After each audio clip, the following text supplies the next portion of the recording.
बंगरी चोर कशामुळे झाली? या आरामीला कष्ट करायची सवय नाही, फुकट खायची फक्त बापाची पेंट, कपडे पाहिले कपडे घालायचे आणि त्याला खतपाणी आईचं. आईच सगळ्या टोळीची मुकादम आहे. आई मध्ये लय खोडी. पोरग दारू पेलं बाप हाणायला लागला का आलंच मधी. हाणू नका, आपल्याला काही लय नाही, एकची आणि ते काही कायम पेत नाही, इतकी शहाणी.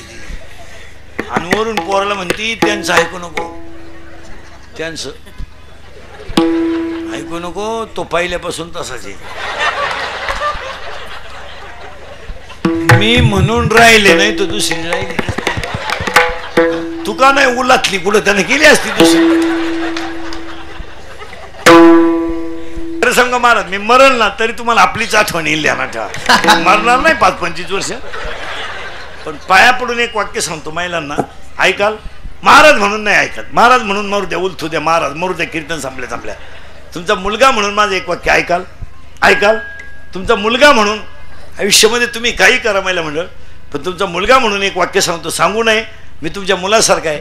फक्त तुम्ही नवऱ्याची प्रतिभा आहे ना, कधी मुला देखत खराब करीत जाऊ नका.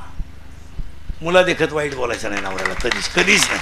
खरं सांगतो तुम्हाला, तो कसाही जरी असला ना, तो त्या घराचा खांब आहे. आयुष्यावर कष्ट केले त्यानं फुकाट नाही मिळवलं. त्याला वाटलं नाही का माझ्या हातात कधी चांगलं घड्याळ असावा, त्याला वाटलं नाही का माझ्या घरात एखादा थोडा सोना असावा. त्यानं आयुष्यभर मुलांसाठी कामाचं. आणि तुम्ही मूर्खासारख्या पोरांची बाजू घेऊन नवऱ्याची प्रतिमा खराब करता, ज्याचे त्याला पटत नाही.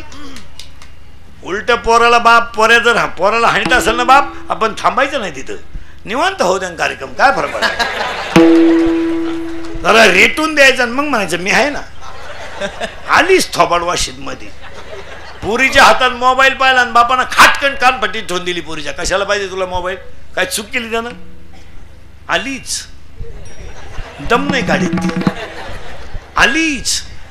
असावा प्रसंगाला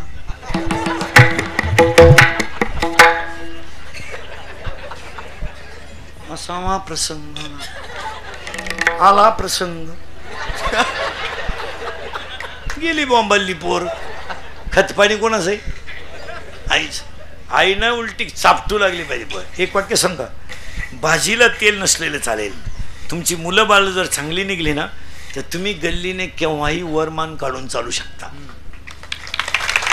आणि तुमच्या घरातून सोन्याचा धूर निघू द्या, पोरं मूर्ख असू द्या, तुम्ही गल्लीने वरमान काढू शकत नाही. आपलं राष्ट्र जिजाऊचं आहे, आपलं राष्ट्र आई जिजाऊचं आहे, आपलं राष्ट्र आई तुळजाभवानीचं आहे, आपलं राष्ट्र अहिल्याबाई होळकरांचं आहे, सावित्रीबाई फुलेंचं आहे, जनाबाई मुक्ताबाई बहिणाबाईचं आहे. आपल्या मुलीच्या अंगात कपडे कसे आहेत याची लाज तिच्या आईला वाटली पाहिजे. मुलीच्या अंगात 5,000चा ड्रेस असावा, पण हिंदू संस्कृतीला शोभेल असा असावा.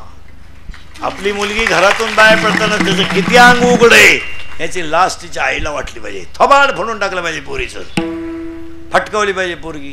केस कोणीकडे आहेत? केस बघा, बांगडी नाही हातात, ठोन द्याय 2-4 कान पडले, बांगडी घाल. केसांची स्टाईल बघ. आता एक भांग इतका डेंजर आलाय महाराज, तो देव येणी भांग्याला आणि पॉप आलाय. पॉप तो पॉप भांग इतका डेंजर आहे, त्याला मध्ये खड्डा आहे, पुढं झटका आहे, इथून इकडं पुढं झटका आहे. म्हणजे इकडं लसणाचा वाफ आहे, इकडं कांद्याचा वाफ आहे, मध्ये डोंगळा आहे, डोंगळा. मुलीचा मोबाईल तपासा, 3 सिम आहेत त्याच्यात. तुम्हाला एकच नंबर माहिती आहे, 2 नंबरांना घरात रेंज नाही.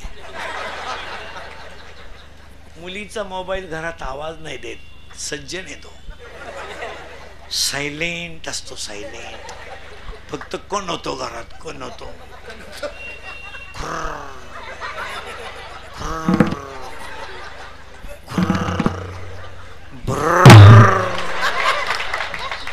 मग तिचा बाप म्हणला नाही रे बाबा नाही, आपण कुठे जन्माला आलोय? मेरे देश की धरती